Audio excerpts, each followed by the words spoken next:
Merhaba arkadaşlar. Bugün Minecraft çekiyoruz. İlk videom bu. Kötü olabilir.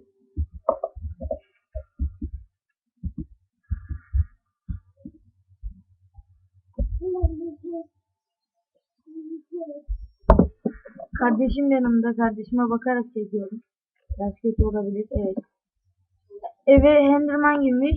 Kaçıyoruz diyeceğim. Böyle bir şey yapamam. Şundan da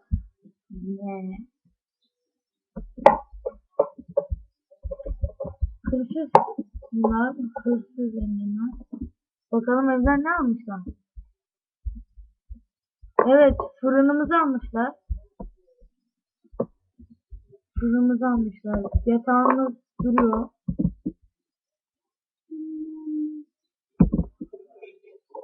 Videoyu durduracağım arkadaşlar. Bir ayar yapacağım.